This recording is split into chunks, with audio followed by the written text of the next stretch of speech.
ఒక్కసారి ఆ డైరెక్టర్ చేతిలో పడ్డామా మన ఫేట్ మారిపోతుంది. ఈసారి గనక ఆ దర్శకుడితో గనక ప్రాజెక్టు సెట్ అయిందంటే ఇక మన ఫేట్ మారిపోయినట్టే. ఆ క్రియేటర్తో మన కాంబో కుదిరే టైం ఎప్పుడో. ఇలా హీరోలంతా ఒకప్పుడు ఆ దర్శకుడు సినిమాల్లో నటించడానికి తెగ ఆరాటపడేవారు. ఇప్పుడు కాలం మారింది. బ్లాక్ బస్టర్ హిట్స్ కొట్టిన ఆ దర్శకుడు ఇప్పుడు వరుస డిజాస్టర్స్తో డీలా పడిపోయాడు. ఇంకేం ఎవ్వరు డేట్స్ ఇవ్వని పరిస్థితి. అయితే ఎక్కడా వెనక్కి తగ్గనంటూ గతంలో 2 సినిమాల ఛాన్స్ ఇచ్చిన ఓ వెటరన్ స్టార్తో సినిమాని ప్లాన్ చేసే పనిలో పడ్డాడట ఈ సీనియర్ క్రేజీ డైరెక్టర్. తెలుగు సినిమాకి తనదైన టేకింగ్ తో సరికొత్త వేగాన్ని అందించిన డైరెక్టర్ పూరి జగన్నాథ్ కి ఎందుకనో కాలం అస్సలు కలిసి రావట్లేదు.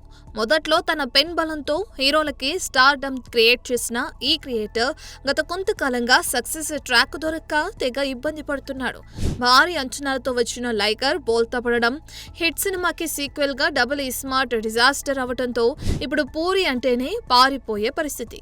ఈ క్రమంలో గతంలో 2 సినిమాలు చేసిన నాగ్తో ఇప్పుడు పూరి సినిమా ప్లాన్ చేస్తున్నాడని సమాచారం.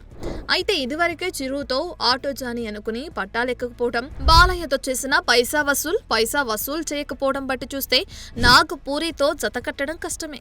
అయితే తెలుగు సినీ ఇండస్ట్రీకి సరికొత్త నంబర్స్ ని పరిచయం చేసిన మా డైరింగ్ డైరెక్టర్ కి సాలిడ్ కంబ్యాక్ ఇవ్వడం పెద్ద కష్టమేమీ కాదని, ఖచ్చితంగా ఊహించని కాంబోతో సిల్వర్ స్క్రీన్ పై మరోసారి తనదైన మ్యాజిక్ చేస్తాడని ఆశపడుతున్నారు మూవీ లవర్స్. చూడాలి మరి నెట్టింట సర్క్యులేట్ అవుతున్నట్లుగా బాలీవుడ్ ప్రాజెక్టుతో ప్రూవ్ చేసుకుంటాడా, లేక నాగ్తో సక్సెస్ కొడతాడా, లేక కన్నడ హీరోతో కంబ్యాక్ ఇస్తాడా అన్నది కాలమే నిర్ణయించాలి. For more videos like this, subscribe Big TV channel.